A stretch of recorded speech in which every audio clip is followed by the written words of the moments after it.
Lorsqu'il est en question du gaspillage alimentaire, les Québécois sont parmi les pires gaspilleurs au monde. En moyenne, le tiers des aliments produits dans le monde se retrouvent dans le dépotoir, soit 1,3 milliard de tonnes.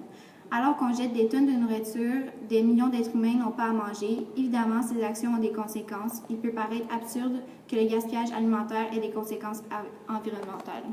Bonjour, je m'appelle Éric Molnar de CBC News et on est ici sur le sujet de l'alimentation gaspillée au Québec. Il y a beaucoup de restaurants, d'épiceries, de familles qui gaspillent de la nourriture et c'est inacceptable. Donc on a un invité avec nous et on va lui demander des questions. Alors bonjour Dylan, comment ça va? Ça va bien, vous? Ça va bien, ça va bien, ça va bien. Bon, on a des petites questions pour te demander.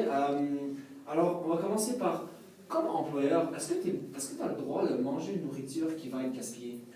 Oui, par exemple, si on fait un sandwich, mais c'était la mauvaise commande, notre superviseur il va nous demander si quelqu'un veut le manger avant qu'il le jette. Puis la plupart du temps, les gens ils disent non, puis on peut juste le jeter à la poubelle. Alors c'est gaspillé? Ouais. Selon toi, Dylan, il y a environ combien d'aliments gaspillés par jour à Tim Hortons? Mais il y a quand même beaucoup de nourriture qui est gaspillée. Là. Comme quand on va servir les Timbits, souvent il y en a beaucoup qui vont tomber avant que genre, tu n'es pas capable de viser, tu ne mets pas dans le bol, donc ça tombe par terre. Bonjour tout le monde. Maintenant, je suis avec un ancien employé du Tutti Frutti, Lydia Canel. Comment ça va, Lydia? Bien, vous? Ça va bien, ça va. Bon, alors maintenant, on va vous poser une question sur votre console de travail. Alors, pour commencer, est-ce que les assiettes revenaient remplies quand tu travaillais là? Mais c'est sûr que ça dépend des clients, s'ils ont beaucoup faim ou pas. C'est sûr que si les clients n'avaient pas beaucoup faim, les assiettes revenaient remplies, puis on était obligé de jeter la nourriture qui restait.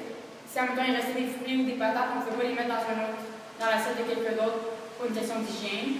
Fait que c'est sûr que oui, des fois, il y avait beaucoup de gaspillage. Vous vous considérez comme des gaspilleurs? Oui, veux pas, on est quand même un restaurant.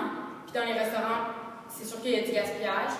Mais comparé à d'autres restaurants, moi je trouve qu'on est quand même bien sur le gaspillage. On gaspille surtout juste des fruits. C'est sûr qu'on est juste un restaurant de déjeuner, mais comme que je disais, tous les restaurants gaspillent. Mais je pense qu'on gaspille moins que les autres, moins que la moyenne. Merci Lydia de venir avec nous. Ça fait plaisir.